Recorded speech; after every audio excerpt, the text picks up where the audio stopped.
Oh my god, this is crazy! Middleofnowheregaming.com. Everybody go to that website. Say we sent you. Yeah, get that traffic up. I bet they're really good at Minecraft. They're probably the antithesis of us.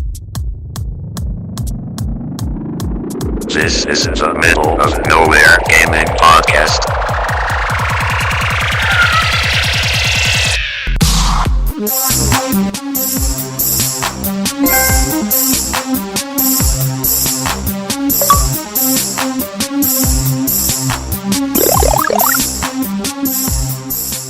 Welcome into episode 72 of the Middle of Nowhere Gaming Podcast. I'm your host, Courtney Osborne, and today I'm joined by the one and only Nintendo Ninja, Lou. You can see me! Yes! You can see me. We're finally on video! And then the Destiny demigod, Miles. Show me the money. Yeah. So Ooh, in case you're listening to the MP3 and you have no idea what we're talking about, we're actually on video. So go to YouTube. Go watch us there, or go to our new Twitch page, which I will get to in a second. But in case this doesn't end up working, in case we have some horrible, technical issues this week, we're going to be live streaming every podcast, and the video version on YouTube is going to be the video of us live streaming it. So if you want to see our beautiful faces as we talk, and We are beautiful. And whatever is in the background of our rooms, which I seem to have the most behind me. Yeah, mine will change. This is interim at the moment.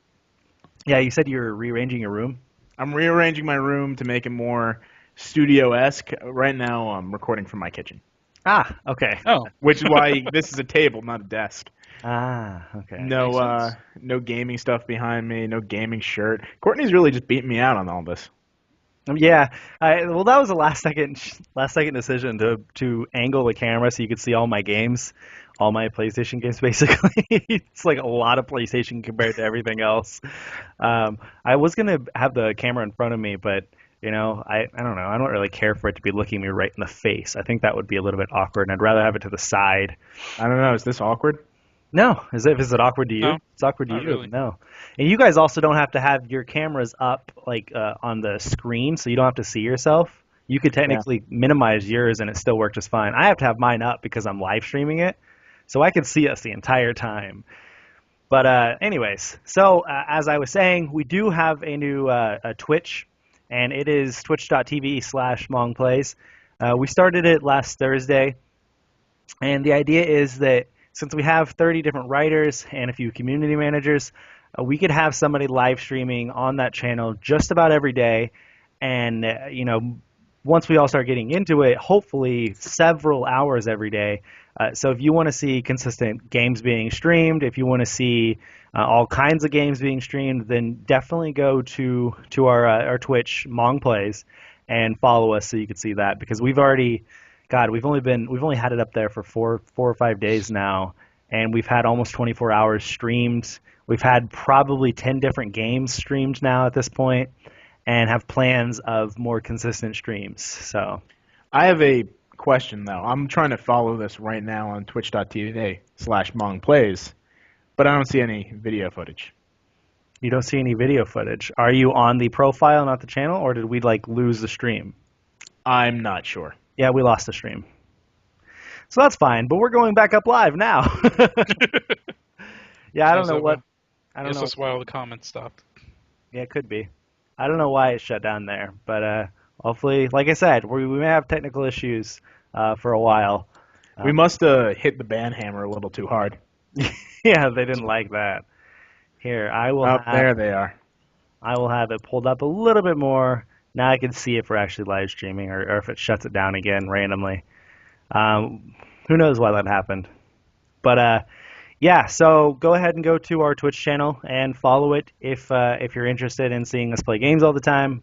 Like I said, we have 30 writers and a few community managers that will have different people streaming every day. I'm pretty excited about it. Miles and Lou have yet to stream on it. Tonight's the night. I was going to say, Lou's going to break that in tonight. Hopefully Miles will be sometime soon. Maybe. We'll see. It'll be a surprise. He's going to come out with a game that hasn't even been released yet. What's up, guys? Streaming Bloodborne tomorrow. Yeah. Definitely. That is set in stone. That is now a thing that's going to happen. breaking every embargo out there, getting us banned from everything. And then I guess another cool thing about us live streaming the podcast, if it works, is that we could take live questions. So if we're talking about some news story that you're interested in, you could tune into that and just submit a question, and we could answer it on the go 30 seconds after you answer it or after we talk about it, because obviously there's a delay, but we'll be able to. And so I'm pretty excited about doing that, if it all works. We'll see.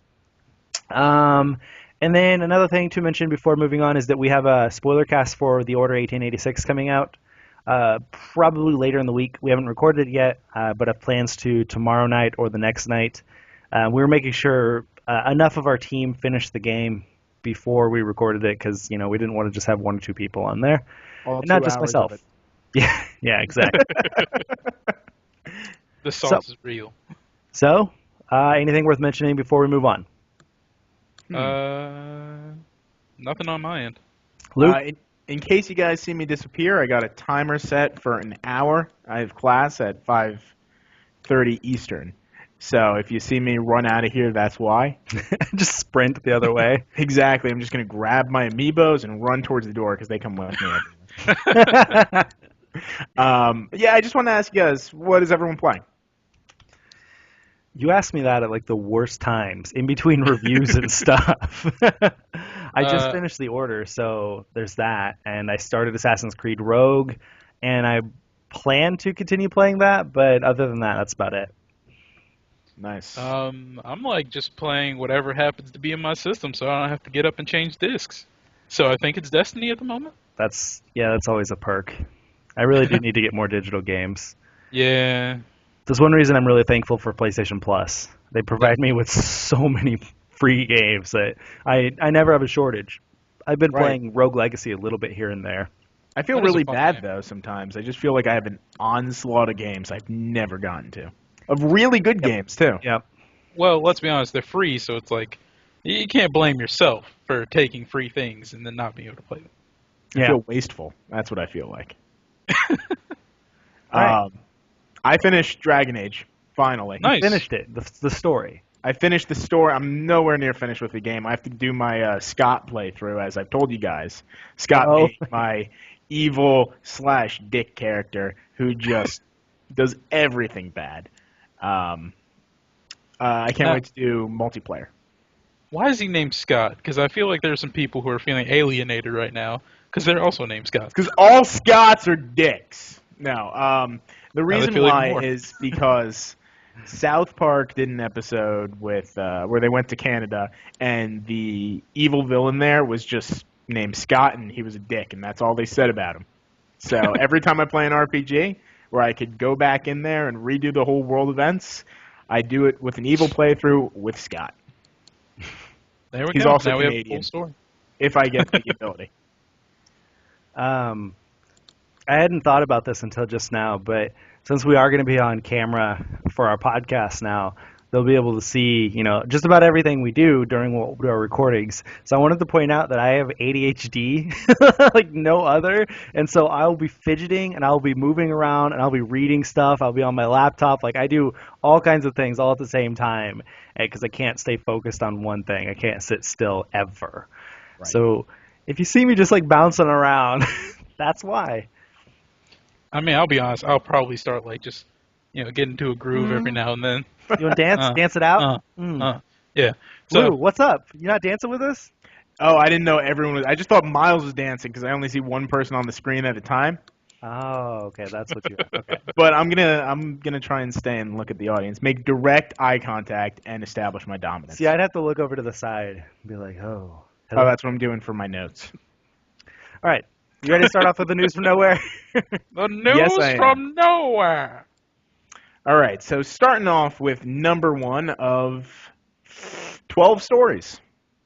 We have a Nintendo one. Nintendo revealed why the standard new Nintendo 3DS didn't come to North America. Early this month, the new Nintendo 3DS XL hit North American shores. However, the regular new Nintendo 3DS didn't quite make it in order to keep things simple for its users. In other territories, Nintendo released 2 models of the new 3DS, an XL version and one that is of similar size to the Nintendo 3DS. Under the hood, both the handheld devices are identical, but the new 3DS XL boasts a larger screen. Damon Baker, the senior manager in marketing and licenses at Nintendo, said, "We had to think about expanding the user base. We had to be able to market it and make it easy to pick up for consumers." Okay, so are Europeans somehow smarter than us, or because I don't get it? Statistically, yes. Because they said they want to make it more simple for its users, but only in North America. Nowhere else. They're going to release both of them everywhere else, but in North America, we are just dumb and fat, and so we're only going to release the XL, the fat version. Right. Well, I think that their biggest issue was Nintendo. Nintendo of America had the biggest marketing issues when it came to Wii U. Oh yeah. So maybe it's not that we're stupider. It's just that we don't understand the brand as much as maybe the European territories do. Possibly. Could be. Could be. I mean, but let's be honest. If they're trying not to confuse people, the average consumer is not going to be able to go into a GameStop or wherever they buy their games from. And the fact that they named it New Nintendo 3DS and didn't put something else in there, it's just like, do you want the new Nintendo 3DS, the Nintendo 3DS, or the Nintendo 3DS XL new XL 3DS 3 Nintendo new? So, I mean, they've got issues all around, so. Oh yeah. Tossing a punch into Americans isn't really going to help them, let's be honest. Yeah, I don't know. I find we've talked about it several times. Nintendo's naming conventions are not up to par with every other company out there. Now, while we question Xbox One as a name, the Wii U is a much worse name for a sequel to a console. And for the 3DS to have the 3DS and the 3DS XL and now have the new 3DS and new 3DS XL, I don't see, like, everyone was already used to the 3DS. Why not just continue with both the 3DS and the 3DS XL for the new version? Like, I don't see it being any more confusing releasing both of them here. It just doesn't make sense to me. It's a whole lot silly, if we're being honest. Yep. Now, if you guys had the selection, which one would you go with? Wait, what do you mean? If we got to pick one of them to buy? Yeah, if you have to pick new Nintendo 3DS XL or new Nintendo 3DS, the smaller version with the faceplate that you can swap out, it's got the Famicom buttons, or the pretty cool new Nintendo 3DS XL with the bigger screen. Yeah. I would rather have the XL. Yeah. Really? Well, I mean, I've got, like, the giant gorilla hands, Yeah, me so too. I'll go XL any day.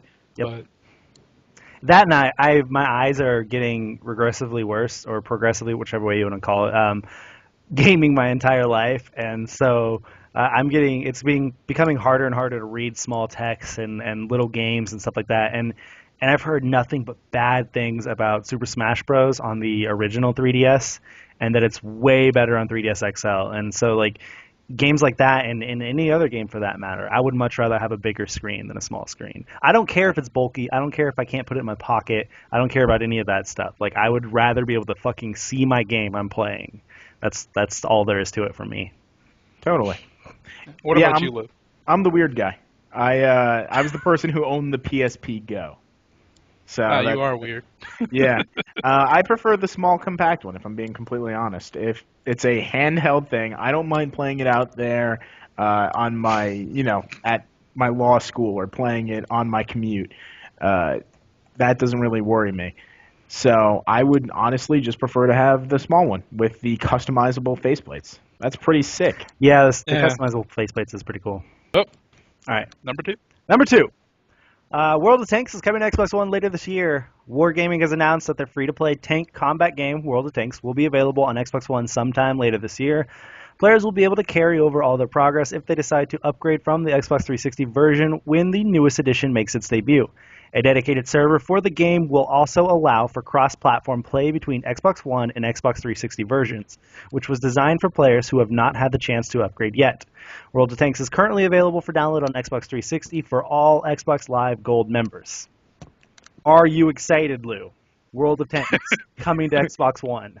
Yes. Yes. Are you gonna? You want to know why? No, I'm not going to play.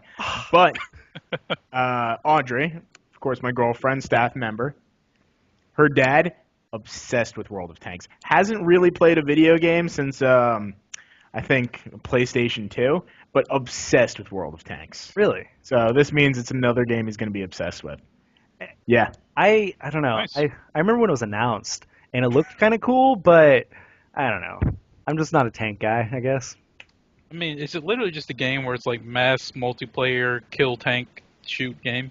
I think it's just a tank battle game. Yeah. I think okay. it's competitive. Yeah, it's de- online tank battles. Well, Right. if I wanted that, I would just like go find the Xbox 360 and play Chrome Hounds. Yeah. Never Yeah. heard of it. Really? I remember that game. Yeah, it was just a mech Fortnite battle song. game. Yeah, that's essentially what World of Tanks, I believe, is in that same vein, but just tanks instead of mechs. Yeah. So, Right. but, I mean, it's gonna be free to play, so I'm gonna download it. I'll try it out. Who knows? No reason not to give it a try. Yeah, we could have an awesome Right. World of Tank battle live stream. That'd be fun. Yeah. Well, so- Yeah, definitely try it.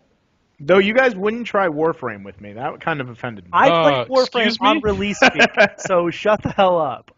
I played Warframe for 300 hours before it hit the PlayStation 4. That is why I didn't play it with you. That is dedication. And hello, Exactly. Dwarf 569. Hello. Awesome, man. Nice to meet you. Moving on, number 3, Miles. All right. Story number 3. Sony has managed to renew the trademark for The Last Guardian. What? Yeah, no, they should just let it die, like we've said. Well, like I've said. Ever said. I corrected myself.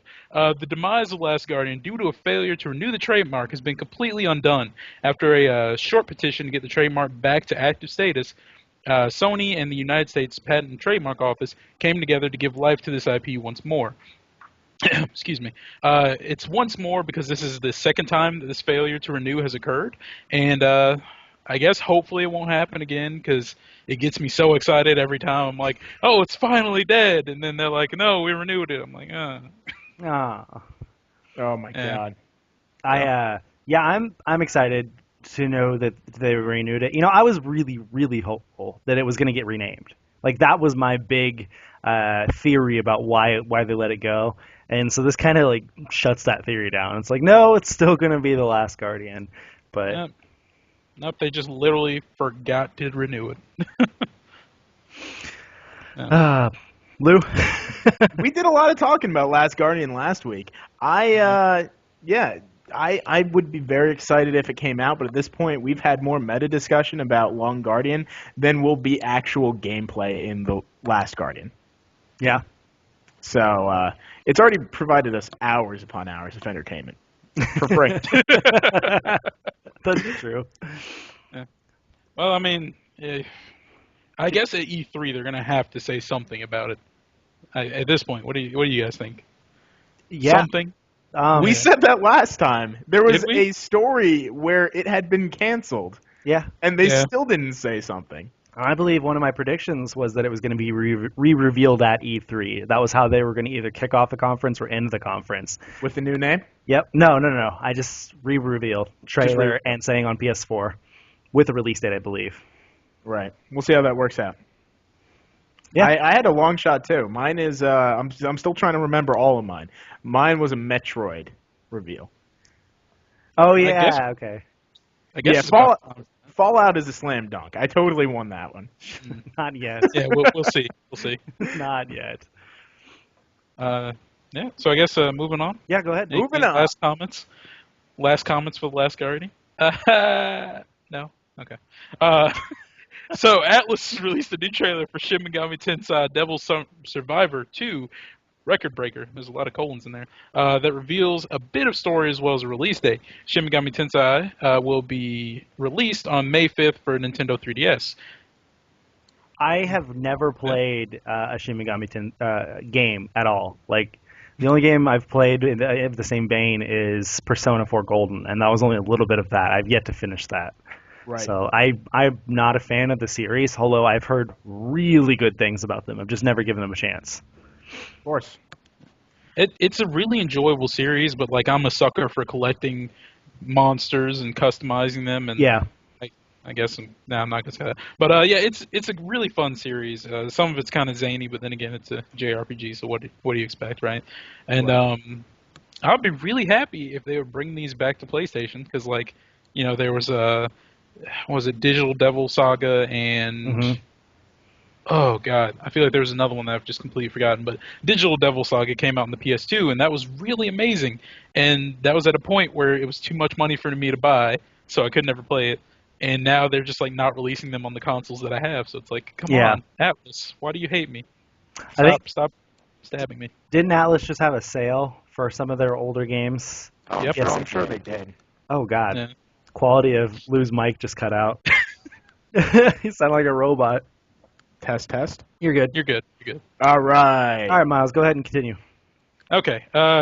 Rolling on. This is story number 1, 2, 3, 4, 5. Story number 5. So Microsoft cuts ties with Darkside Games, and they were the people responsible for developing the Phantom Dust Revival on Xbox One. So a company representative from Microsoft had this to say. Make sure I have it all on screen so I don't have to stop midway through. There we go.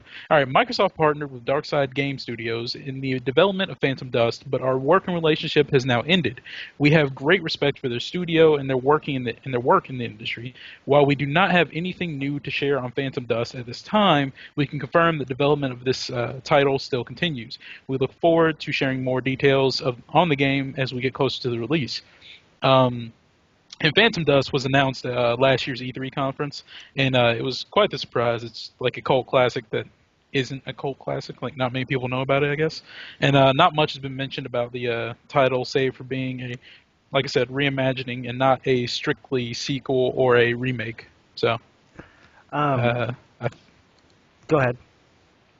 I was just gonna say, I think I'm like what's the term? Not black horse, but like I'm the one who's been waving the flag for this game because You've been I think I'm championing the it? only person Beating the drum. championing it. Yeah, Or beating the drum, yeah.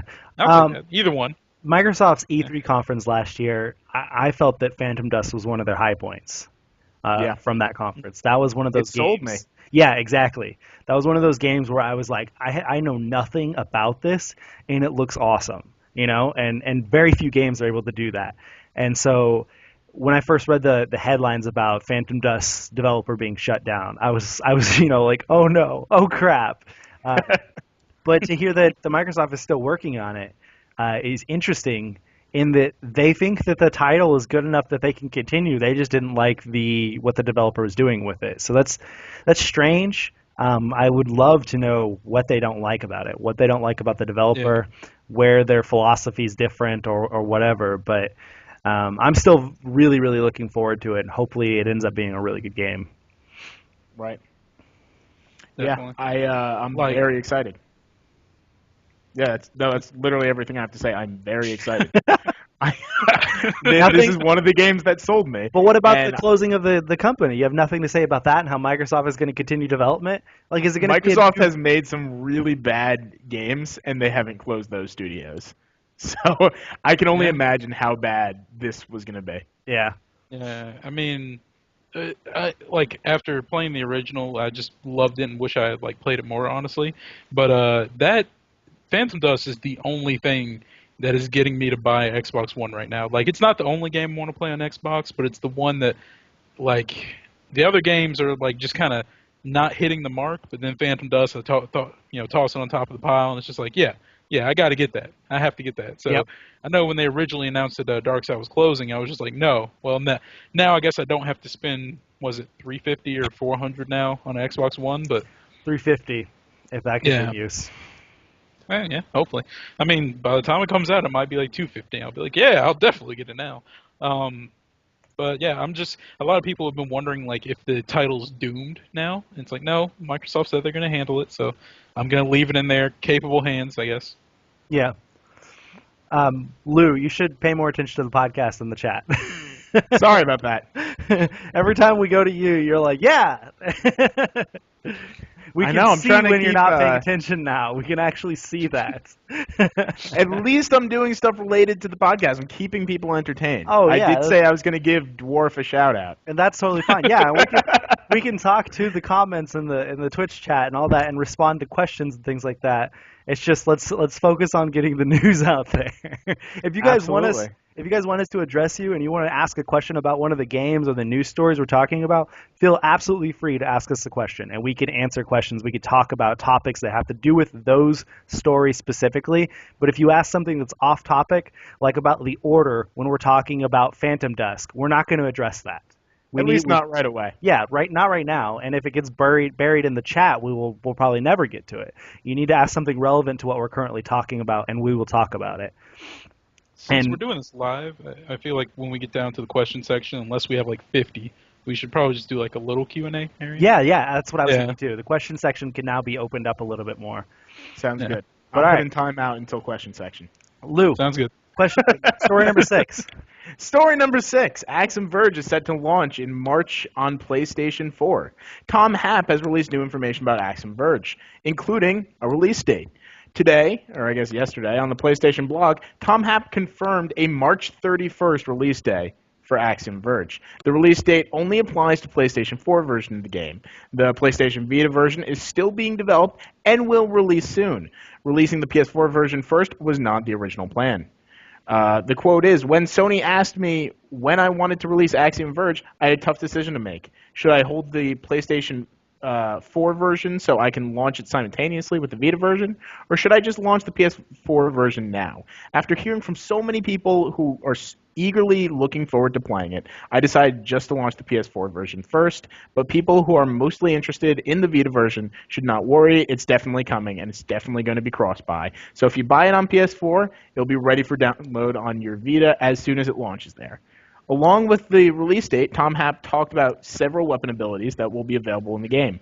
No more new information about the game was disclosed because he really wants everyone to discover them on their own. To read more, the details are on the PlayStation blog post. Go ahead and read that. Or, of course, you could go check out our site where we have some extra details and some pictures.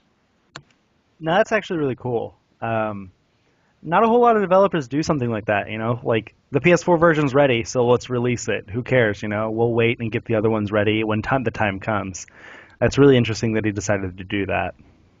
Yeah, I think that's a great way to deal with the hype, if I'm being completely honest, because everyone is always really anxious to hear about every aspect of the game. I mean, I remember for Super Mario 3D World, they did a Nintendo Direct where they said, here are 50 reasons why you need Super Mario 3D World, and showed every great thing about Super Mario 3D World, which was fine. I mean, it made me want to buy the game, but there were no surprises left. Like, they showed off the secrets, and they showed off everything I was looking forward to finding out. So if these are the two options, and I think they have this option, honestly, because Axiom Verge is on everyone's list as an indie title, yeah, they should definitely go with this. This is actually one of the few upcoming indie games that I know nothing about. We have a preview up on the site and everything. I wasn't involved in the preview. I remember it being talked about a lot, but I just was never involved in those conversations because I guess I didn't see the reveal, or I didn't see the trailer. I missed it or something. But this is one of those few games where I'm basically in the dark. So you want me to give you a very small... Sure. It's kind of like Metroid mixed with Castlevania, and the weapon in the game supposedly deals with glitches and like glitches with the game, so it's kind of got this whole meta thing going on. That's really all I know about it so far. It's not a lot, but everything I look at it makes me imagine an SNES title or an NES title even. I know. Hold on. Okay. It's doing what it used to do on the podcast. Yeah, I'm gonna be swapping out from my Yeti soon enough when I get into my noon place. Okay, you're back. Okay.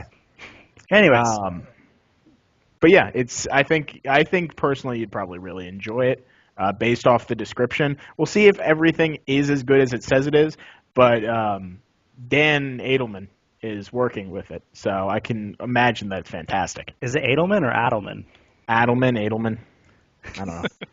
Doesn't matter. I'm going to say there's 95% chance he's not listening or watching to this. 95%. Well, see, now that you said that, someone's going to like just spam him with this. He might be dwarf. Well, he did email us directly after one of our writers reached out to him for a preview copy. Remember that? Yeah, that was weird. That was awesome, actually. I was like, Yeah. He was asking, he was like, Weird. "Is this get really an employee of yours?" I was like, "Oh, yeah, he is. Hi, Dan." Ah.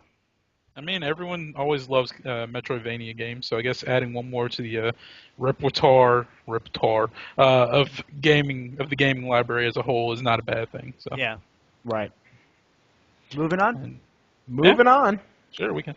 All right, so according to Bloomberg Business, Harmonix is developing an all-new Rock Band title for the current generation of consoles because everyone asked for that, right?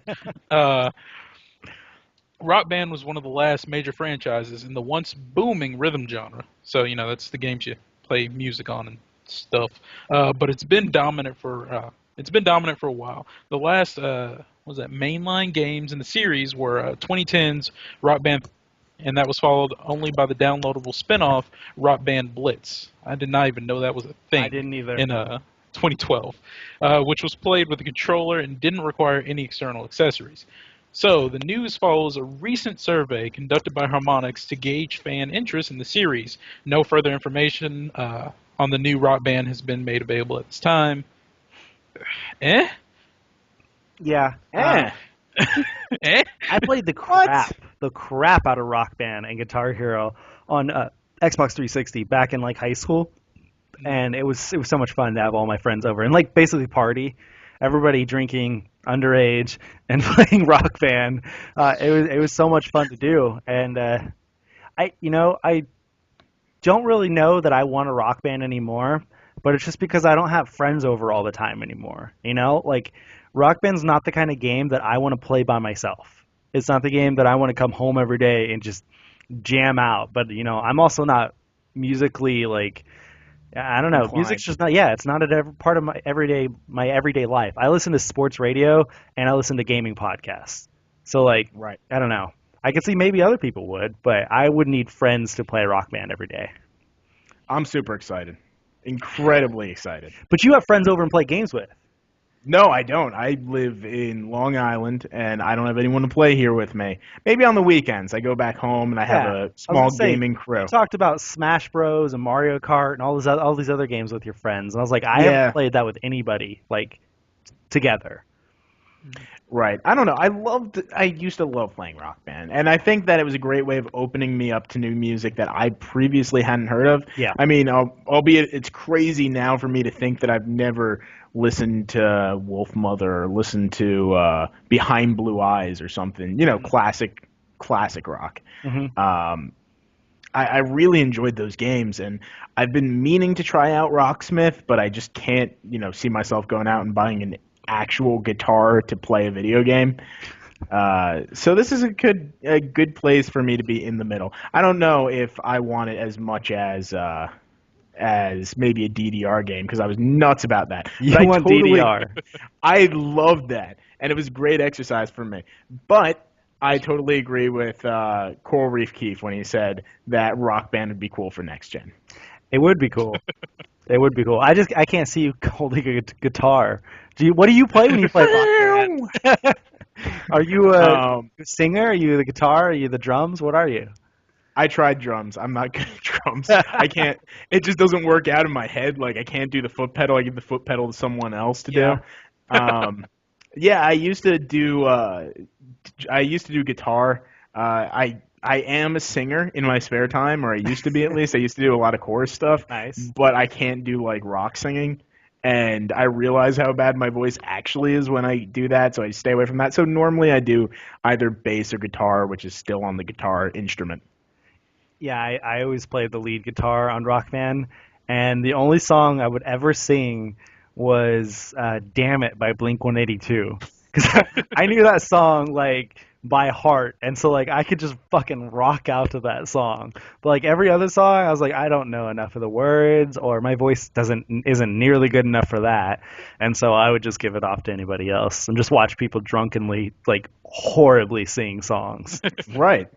Yeah, Now, nothing's better. Exactly. I only ever sung when I played these games, and that was once, because I had Guitar Hero and I didn't have Rock Band. But I don't know, I have a certain pedigree of hatred bred for Rock Band at this point. Have either of you worked at GameStop? No. No.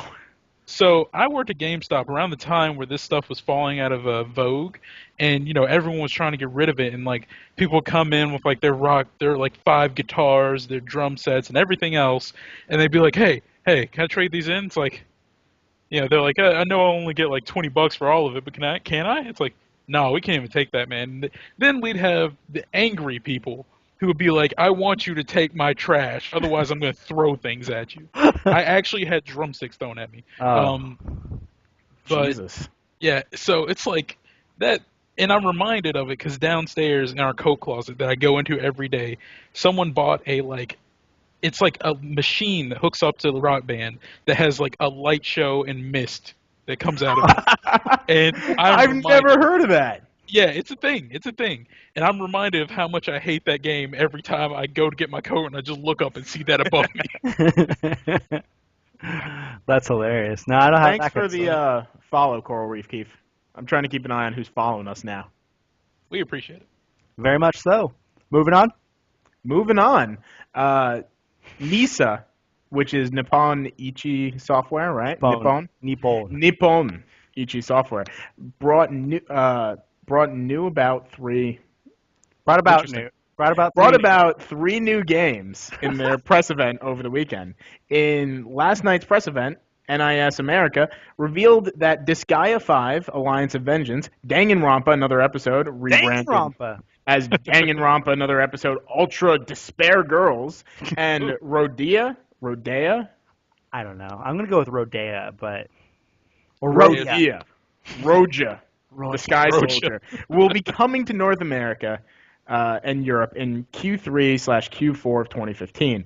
Danganronpa, another episode, Ultra Despair Girls, will be coming to the PlayStation Vita. Disgaea 5, Alliance of Vengeance, will be coming to PlayStation 4. And Rodea, the Sky Soldier, will be coming to Nintendo 3DS, Nintendo Wii U, and, weirdly enough, Nintendo Wii. You can watch all of these release trailers on middleofnowheregaming.com. Mm-hmm. You should find it on the main page. And actually, I believe Rodea the Sky Soldier or whatever got a release date now. It's scheduled for release, blah blah blah, in July. I know the month. I don't remember the day. I think it's like July 24th. I can't find the story, but yeah. So it's coming in July. We don't know when the other ones are. Just the second half of the year sometime. Only one of those catches my interest remotely. So which is Disgaea 5. Alliance of Vengeance. So are you a strategy RPG guy? Yeah, I am, actually. I greatly enjoy those. Okay, so that makes sense, because I've never been able to get into the Disgaea games for that reason. I'm not much of a strategy player. The last one I really played deeply and got into was Advance Wars on Game Boy Advance. Oh my god. Awesome. Oh my god. That's a good one. That game was really good. In fact, I just bought it on Nintendo Wii U Virtual Console, so I plan to stream that game soon. Wait, have you done Fire Emblem yet? No, I haven't played it. I don't have it. Oh my, that's incredible. I know. We need to get you Fire Emblem. I know. It's one of those games that I want to find when it's on sale because it's still like $35 everywhere. I'm like, it's still really good. Like the best game. I know. I heard it's good. I want it. Now, if you want to make yourself hate to these kinds of games, Super Robot Taisen, for anyone out there who wants a challenge, and by a challenge I mean you want to get kicked in your assorted genitalia multiple times while you're down, that's the one you need to go for. Now, Rodea the Sky Soldier, isn't that a JRPG? What is that? Single-player flying action game. What? Is it a bullet hell game? A flying action game? We got to watch the trailer. Yeah, I was going to say. There's a trailer for it. I actually need to pull up the trailer to see this one. That way I know what I'm talking about. I'm really curious about Danganronpa. I've never actually tried that. Well, Danganronpa, this game specifically is a spin-off. That game's not the actual mainline crime-solving game. That one's different. So is it like the rhythm-based one? Because it seems like every JRPG side game is always a rhythm-based game. Well, the main game's actually rhythm-based. So. Oh my god. Oh, is it? Yeah. So now this is actually just hardcore strategy RPG. They do the complete swap. Why can't they just make another Patapon in that case? And I just want to say Roja. I'm going to say that because I like that pronunciation. That looks a lot like Panzer Dragoon. So yeah, it kind of looks like a mix of Sonic the Hedgehog too. like with some other games, because it's like you can lock on to characters and fly around and hit them, and it looks interesting. I might actually Sounds get it. interesting. Might actually get that one. I mean, I won't get it because I don't have a 3DS, but you know, you can tell me how it is. Oh, on Wii U. Okay. Lou, didn't you have something to say to Nisa? Oh, yeah, I had a public apology to Nisa for just wailing on them this morning. For those of you who don't know, I got a copy of HTOL, #NIQ, which is the name of the game, otherwise known as the Firefly Diary. And I gave it a 3.0, which is the official worst game that we've reviewed so far. I mentioned that it was like like beating your head against a concrete wall. Yeah, I love that part. I said that eventually, you know, the wall might crack, and it's certainly an achievement for people who are doing it, but everyone else just looks at it and goes, why? Yeah, so Nisa, I'm sorry, I love your games. I do love your games, and this was certainly a beautiful looking game, but it's unplayable. And I hope that we still get review copies of things. Please. Okay, let's move on. All right, help PlayStation celebrate the Vita's anniversary with a huge PSN sale. There are a lot of games for sale. Even though the Vita is still a toddler, the Vita is still a toddler, but some are even surprised it has endured this long. Luckily, the handheld has slowly carved out a niche, gradually increasing audience. Starting on Tuesday, which is today, the PlayStation Network will be running a Vita sale to mark its birthday. And some of the games that are included in the sale include Atelier. They have Atelier Totori and Atelier Verona and Atelier Maruru, all for $15.99 if you're a PlayStation Plus subscriber. They have Dragon Ball Z Battle of Z for $7.50.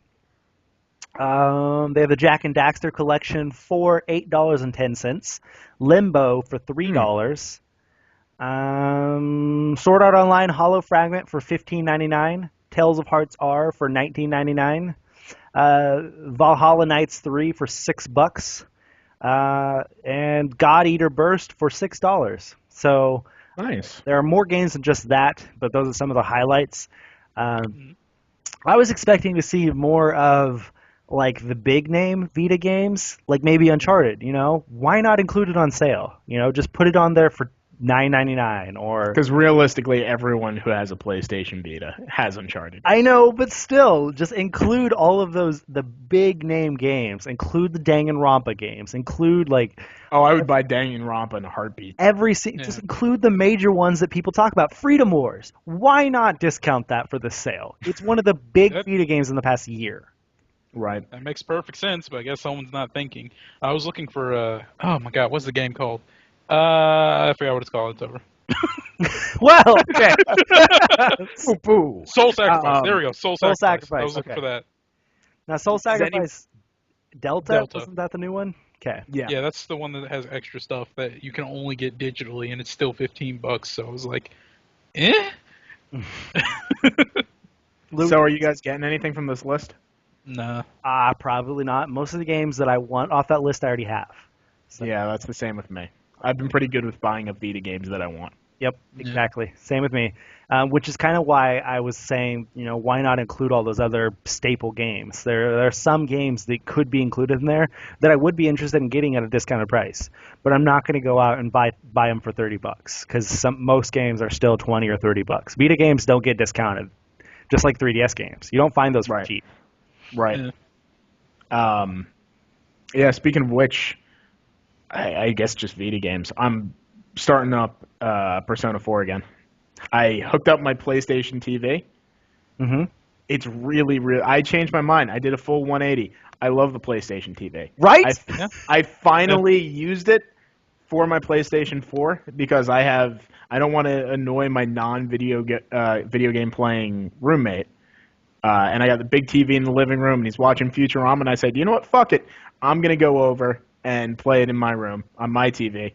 And I was really surprised. There's really no lag. Very little lag. It's not like the Wii U to the Wii U gamepad, but it's certainly way better than I expected. Way as better long than as you're not playing Call of Duty or something you need Twitch, for, then it shouldn't be too bad. Right. I mean, even I was playing Dragon Age Inquisition. I thought that was a lot going on, over Wi-Fi. I was very impressed it could stream that fluidly. It's way better than playing it, at least for me, with the PlayStation Vita, like the handheld one. Yeah, the remote play. Yeah. So have you played Persona, or you're going to start playing Persona? I'm going to, because it's completely switched me around. I downloaded a bunch of PlayStation Vita games that I want to get to. And I'm going to give that one a shot, and I'm not going to try and do it perfectly. I'm just going to go through it and have fun. And you're going to make Let's Plays or stream them? Huh? That I have to see. I need my splitter first. That's coming tomorrow. Your audio's cutting out again, but we heard what you said. So as a robot. As a robot, yeah. Robot Lou says his HDMI splitter is coming in tomorrow. Now, I'm curious. How do you stream from the PlayStation TV? PlayStation TV, you have to have it hooked up to your computer and use OBS. So that's how we're streaming this podcast right now, is using OBS. And so I hook it up to my computer and have it playing on my computer with my Hapog software. And then it just makes OBS stream the window where the preview is playing of the game, and it just streams that to my Twitch channel. So Okay. Oh, Elgato, the one that I use, that actually has a program where it just uploads straight to Twitch. Oh, well, I mean, Nice. mine does too, but that doesn't connect as well as OBS does on my computer. However, for somebody like Aaron, who one of our writers who's been streaming this past weekend, he is able to stream better through the Hapog software than OBS. But on my computer, I'm able to stream on OBS better than the Hapog software. It matters on what kind of computer you have and whether or not the device itself streams or if it has to go to the computer to stream. It's a complicated mess of things that you have to figure out first. Right. Yeah. But anyways, that's how. Moving on with the news, though. Story number 10 out of 12. Project Cars, the upcoming simulation racer from Slightly Mad Studios, has abandoned its March release date in favor of an April launch. According to Ian Bell, the head of Slightly Mad Studios, the delay is for minor adjustments to create the best game experience. Project Cars will release for PC via Steam on April 2nd, before reaching PlayStation 4 and Xbox One on April 7th. Bell's full comments are below. Moving the release was not an easy decision to make, as we know our fans are eager to get their hands on Project Cars. But we know that these extra days will allow us to provide the best game experience that our fans deserve. We assure you the wait will be worth it when the game does arrive in April. The game continues to be slated for an ambiguous 2015 release on Wii U, much like Watch Dogs last year. So, I mean, who's ready to never see this game? I honestly, I am not a racing game fan. I'm not a cars game fan, anything like that. So this game just does not interest me in the least. I don't know. And it's not in the sense that we don't want to play it, we think it's going to be bad. It's just, it's not our game. There are a lot of racing game fans out there, and we're just not part of that. Yep. Yeah, I'm like a racing game moderate, and I would never buy this game, but it's very pretty, at least. I mean, I'm sure we can all agree to that. This game is gorgeous. Oh, yeah. It's being like published photorealistic. It's being published by Bandai Namco, right? Yes. Yeah. Yes, that's who I got in contact with. Nick O'Leary at Bandai Namco. Shout out to Nick. Okay. Hi, Nick. We love Hey, you, bro. Nick. Hey, Nick. Hey, listeners. All right. Yeah. Go ahead and move on. Moving on. All right. This is the big story for today. What? The big one. Okay. Big This one's the white whale. white whale.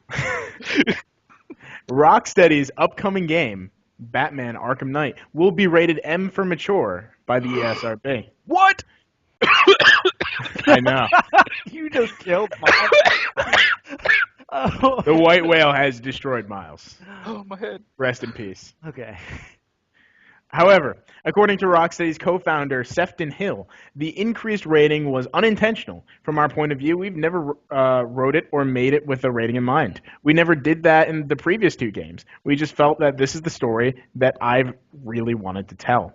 Hill also revealed that early on in the development process, Warner Bros. Did a rating analysis and stated that certain scenes would likely cause issues. Hill received an email informing him that these scenes, which still remain a mystery, potentially needed to be cut. However, losing these scenes, Sefton stated, could have destroyed the project. Fortunately, Hill was able to phone up a DC Comics executive who agreed to have the scenes remade in the game, although we do not know if they were altered. Remain in the game. Oh, remains. Oh my god, that's totally different than what I said. Yeah, that changes the meaning entirely. So yeah, what do you guys think? I might actually pick this up now. Like, I did not care about this at all. Now that it's rated M, and I know there's some, actual hardcore superhero stuff going on, I might pick it up. Yeah. It's definitely increased my interest in it. I'm a huge Arkham fan. I loved Arkham Asylum. I liked Arkham City, and I thought Arkham Origins was okay. But I have high hopes for Arkham Knight. And this just made it seem even better. The fact that it's not going to be your typical superhero bullshit. That they could actually touch on dark, topics or something in the scene. Like the way they made it sound is that the ending is going to be really dark. Batman's going to die. Somebody's going to die in the end of this game, and it's going to be gruesome or something bad is going to happen. So I'm excited. Go ahead. Oh, I absolutely adore the thought of this being an M game because it makes no business sense to make M games. And what that means to me is that he has a clear vision of what he wants to show, and it's certainly going to be like a masterpiece. It's going to be artistic. It's going to be he's going to be sticking to his guns, and it's going to be a fantastic story. Yeah. Sorry, go on, Miles. I was just going to say, like, I'm honestly just excited to see what happens. Like, there's the potential of something that could earn a game, like these scenes that could ruin the project. Like, so that means they're integral to the story, as well as something that's just, like, going to be rough and probably brutal. And I don't know if you guys know this, I hate Superman, but the only time I actually kind of like Superman is when he, like, lets loose on the freaking... I'm a Boy Scout, and actually starts hitting something. Yeah. Not like just punching it, but like he actually gets angry and starts like going, not jerky because he's a jerk in Injustice, but like when he gets angry and is actually like when he fights Darkseid and he can actually let loose. That's when I actually like Superman a little bit. Yeah. So knowing that there's going to be something that's like, just like real grit, Batman freaking getting his back broken by Bane or something in this, that excites me. I'm also a comic geek, for anyone who doesn't know. It interests me. Well, okay, first of all, they didn't write it with the rating in mind, so they weren't going for M. It interests me now that it is M, and they don't really care because one, they're making it next gen only. So like right then and there, they were they were not going to give it to anybody who had last-gen consoles. So they were minimizing their audience right there. And now the fact that it's going to be M, it minimizes it even more. There's not going to be nearly as many people supposed to play this game. Moms and dads are still going to buy this for 6-year-olds because it's Batman, and they're not going to care or even look at the freaking rating. But it's just like... the fact that Warner Bros. And Rocksteady just doesn't care. They know their game is going to be good, and they're going to put it out there regardless of the rating or how many consoles it's coming out on. They're making this the best they can. Yeah. Yeah. Great news. Get hype. Yep. Okay, well, I guess we're going to move on then. The wait for Grand Theft Auto 5 on PC is about to get even longer. Almost 6 months after its intended release date, Rocksteady's wildly popular open-world game will be out on April 14th, 2015 on PC. The game was supposed to release in March, however, that is no longer the case. Anyone who pre-orders Grand Theft Auto 5 on PC will receive $200,000, not real life, but of in-game cash as an apology for the long wait.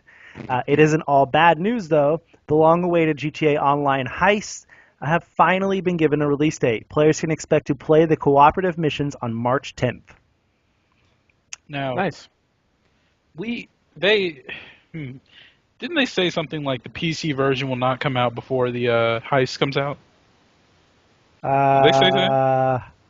They said something about that, and I don't remember what it was exactly. I feel like that was it, because I know, like, many podcasts ago, we made the joke that they're just going to keep pushing back the PC version until they're ready for the heist to come out. which is what they did. Yeah. Exactly. Yep. So I'm just saying, Rockstar. That's all I'm saying. That's all you're saying. Okay. That's all I'm saying. I'm done. All right. I'm excited. I'm not going to play it. You're not gonna play it. I'm not going to play it. I'm but gonna play it. I am very, very much going to be watching the online communities and looking at all of the mods because that's what I want to see. Yeah. Yeah. Me too. That'll be interesting. All right. So you ready to move on to listener questions? Yeah. Okay. So we did have one question, right? Submitted by somebody in the chat. Yeah, and if you have any questions, feel free to start submitting them now if you're not Games vs. Player, because we already got your question. It's a good one. Go ahead and ask it, Lou. Sure. The question is, how is the Xbox One, and what games are you playing? So let's just rebrand this one. What's the state of the Xbox One right now? It was supposed to be the major fall. Now Phantom Pain is put on a bit of a Phantom Pain. Is that what it's called? No. Yes. Phantom Dust. What is it? Oh, Whatever. Phantom Dust. Phantom Pain is Metal Gear Solid. Phantom Dust is put on a bit of a hold. So how's the Xbox One in your opinion, for I guess us who have it, and what is on your list of games you want to play soon and you're playing now? Okay. I'm just gonna say this. Yep. I'm just gonna say Phantom Dust, and I am done.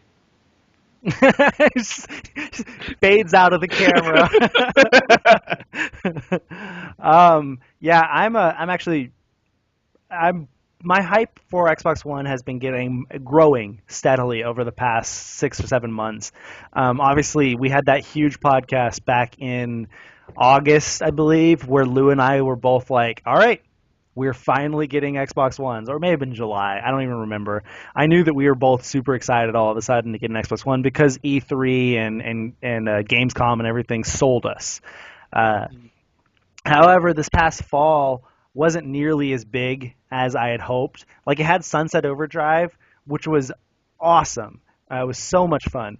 But the fact that Halo Master Chief Collection launched with such piss poor online stability problems and stuff like that just made it turned me off, and I've only played one match on Master Chief Collection, and it's because of that, because it took a month to fix everything, and then I got busy with other games and a backlog, and I just haven't given it a chance.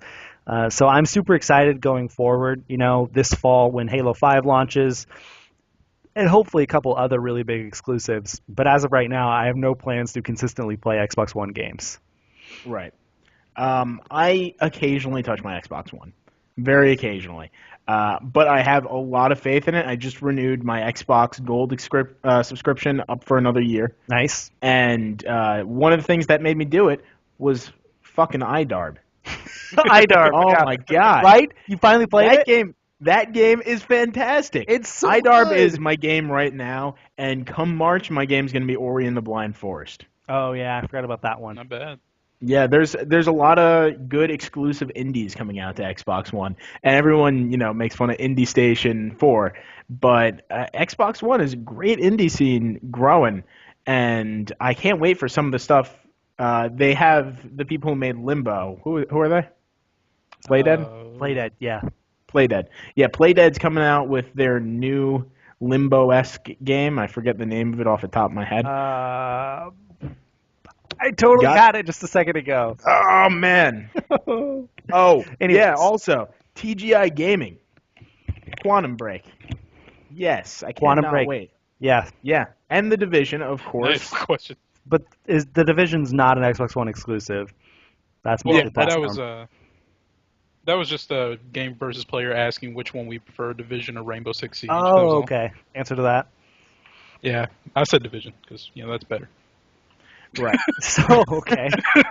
But yeah, what I'm saying is that the state of the Xbox is great so far. It's got a lot of games that I want to go back and play. I want to play Master Chief Collection finally. Yeah. Once everything's done, and also when they patch in ODST, because I'm getting that for free. Yeah. So. And I still want to play Dead Rising and Titanfall and stuff like that. Like, there are some games that I missed during the launch window. Now, you didn't like Rise, right? It's okay. It's like a solid 6 to 7. It's just hella repetitive. Oh my God. People have been making the comparison, Rise in the Order. Nope. What do you think? Nope. No comparison. There's no comparison. No comparison? No, there's not. I mean, in the sense of kind of QuickTime event-ish, but like the fact that the Order has huge gunfights over and over and over. The entire game has gunfights. It's filled with them. It's not just the same click A, click X, slash his head off, slash his arm. You know, it's not like that over and over. It's the same two buttons the entire fucking game for Rise. It's ridiculous. Right. All right. Yeah, and that's actually my time. I got to get going. Okay. Thanks, everyone, for watching. Thanks, Gameverse Player, TGI Gaming, Devil96, and everyone who's here. You could make sure to keep watching. Yeah. Lou's got to bail because he's got to go to class. Hopefully that doesn't just like shut down the stream and the podcast. We're going to continue on and finish up without him. So see you later, Lou, and Mong. Mong.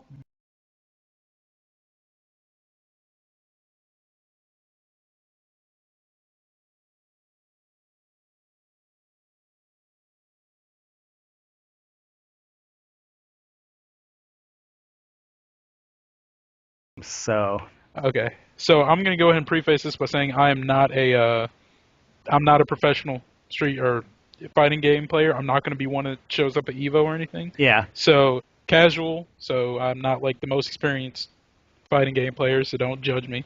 I Yeah. use a controller. I don't use a thumbstick, or not thumbstick, but a fight pad. I didn't really enjoy it personally. I think Street Fighter's it's gorgeous and it's really fun to watch, but when I try and play it, it's way too slow. Okay, great. TGI says that's better.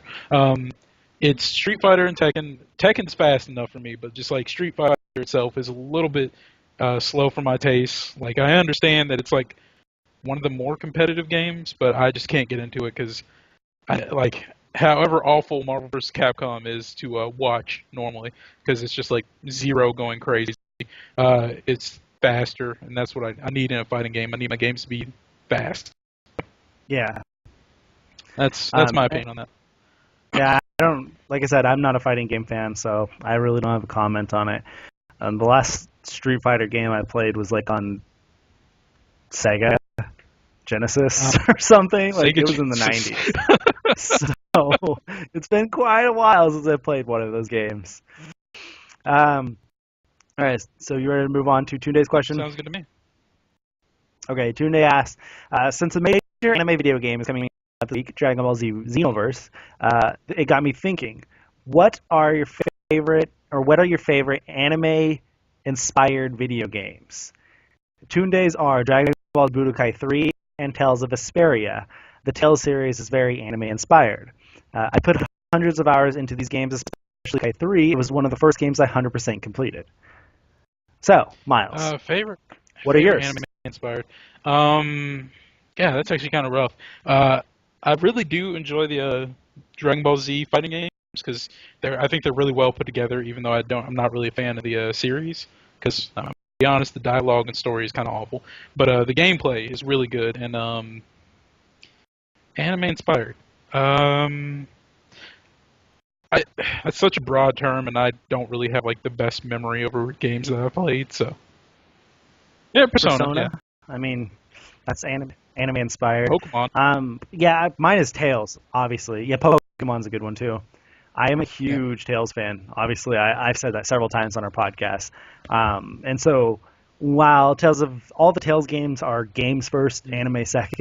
They're inspired off many of the anime tropes are included in it. So that's one of the actually it's the reason I played Tales of Vesperia, which was the first Tales game I played. I had just got out of high school, I started college, and I had started watching anime again for the first time. And I'd been going into Family Video and renting games every single week. And every week I would see this game, Tales of Vesperia, just sitting there on the shelf, and I'm like, that looks like anime. Like, that game can't be any good, can it? It's got to be really bad. There's no way it's good. And so I just saw it every week for about 6 months. Finally pulled the trigger and rented it and was blown away. And, it has completely changed how I play games since then. I go for JRPGs first now. It's like Tales they're my shit. I play those games every time they come out, like right away. I play through hundreds of hours in every single one of them. So that's definitely my favorite anime Let's be honest. inspired The two video amazing game. things about that story are one, your family video had tails. That's amazing. And two, you like missed the biggest Yeah, that's of true. bullets because you know you didn't get like Criminal Girls as your first anime inspired game. So that's amazing. That's just you had the luck of the draw or whatever. And I was gonna say one other game Yeah. that I really enjoyed was Dot Hack. That series is really good. Well, it's fun. I don't know yeah. if it's good per se, but yeah. Now, did you play the games or did you The just anime watch is the just anime? a shoot of not knowing what's going on. But I played the most experience I have is with the Dot Hack, the first one. I think that's Outbreak. I think. No, that's Contagion. I think. Is that? They have some weird The ass very names first in one games is the too, one that I have the so- most experience with. Cause because I beat that in like On one PS2. night and got the best weapon, beat the super secret final boss, but getting stuck in it and just cutting it in the heel for an hour. I was actually when I first got my PlayStation, one of the things I wanted to do was go back and buy a bunch of the PS2 JRPGs and anime games that I had missed, and the Dot Hack series was one of those games, was one of those series that I wanted to get, but unfortunately they're all really expensive to buy. Oh, yeah. Amazon, eBay, anywhere you look, they're really, really expensive. And so I was just like, you know what? Never mind. I'm just going to have to wait until they come on to PSN as a digital download because I cannot afford that. No. Not to get the entire series. Do we want to There's no address way. any more of these questions, or there were like a few Are there any more game good ones? versus game ones that were up a bit, like which one were we more excited for, Rainbow Six or Division? What else? All right. Well, I already said my Sure. answers. I honestly thought we weren't going to address that one, but Division looks really exciting to me. I'm a sucker for loot and co-op play, so that one really sold me when I first saw it. Yeah, Division. Yeah. On the Division? Okay. Yeah, the Division looks gorgeous. As a shooter, it looks so good. However, I'm actually more excited for Rainbow Six Siege. That competitive gameplay, is it 6-on-6 or something like that, or I don't even remember, 4-on-4, or where you break into the house and try to get the hostage out and stuff like that. Like that makes me.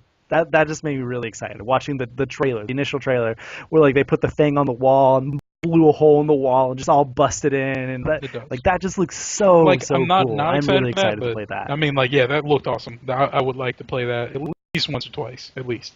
But yeah. Another question was, what about Battlefield Hardline? If you want to know what we thought about that, we've got a Let's Play for that, and albeit that was in the beta, or was that the alpha? It was beta, right? Back in June. It was whenever back that in was, June we last have year. a Let's Play for that, I don't know. and we have a quick time event, which is a short podcast, all about Battlefield Hardline and what myself, Courtney, and Lou thought it was not. And Gamer Lad, I do not play FIFA. Do you play FIFA? no, I don't play FIFA at all. You're not even a sports fan, are you? Okay. You're not. Yeah, I was gonna say you don't play FIFA. So no, we do not play it. TGI Gaming asks, what game series do you want to see make a return for next gen? I think we've been asked this once before in the past, and I don't remember what I Short-term said. memory on games. Go ahead. Okay, I got one. Dark Cloud. I want to see Dark Cloud come back. That was a PS2 series. It was Dark Cloud 1 and Dark Cloud 2, and it skipped PlayStation 3. Level 5 went on to make a few PlayStation 3 games like White Knight Chronicles 1 and 2, which is actually just the same game. And Ni no Kuni. I would love to see Level 5 go back and make Dark Cloud either as a reboot or Dark Cloud 3. Right now, because I can't think of anything else, and we've been talking about it. I'd like to see Dot Hack come back. Like, that was a pretty solid game. It was fun. I liked the storyline when I understood it. So, it doesn't seem like it's something bad to see return. They do. And they still make the show. Like, every once in a while, they come out with a new version of it. Yeah, a new, like, spin-off of Dot Hack. Mm-hmm. So I watched Dot Hack Quantum something a few years ago, and it was really good, too. So I guess that'd we be cool probably to see come can back. limit how long we take questions for, but Yeah. Yeah, we can answer the Uncle GHs and then we'll move on. We don't play songs, Gamer Lad, unfortunately. Uncle GH asks, what series do you want to see die this generation? That specific FIFA one, 15. just 15. No, I'm just kidding. I'm sorry.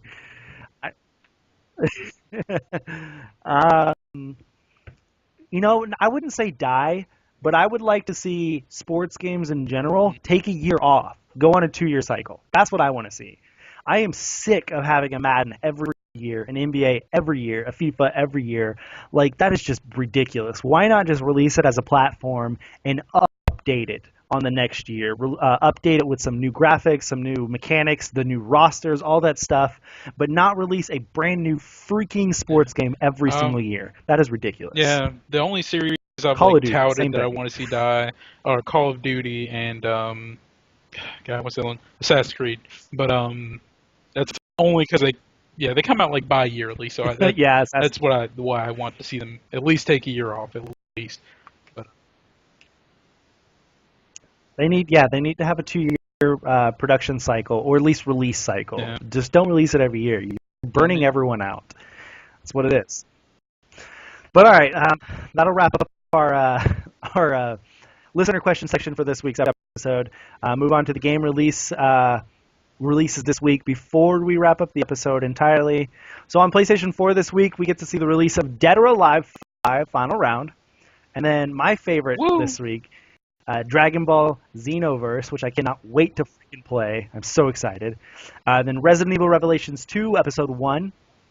Dynasty Warriors 8 Empires, Rugby 15, and Star Wall, the game about narwhals in space. I know, right? I'm thinking we all need to buy it and make some freaking Let's Plays or stream it and stuff. That'd be fun. February. True. We only got to wait a few more days to find out. Yeah. What? Yeah, we've only got 4 days left. Damn. On PlayStation 3, Dead or Alive 5 Final Round, Dragon Ball Xenoverse.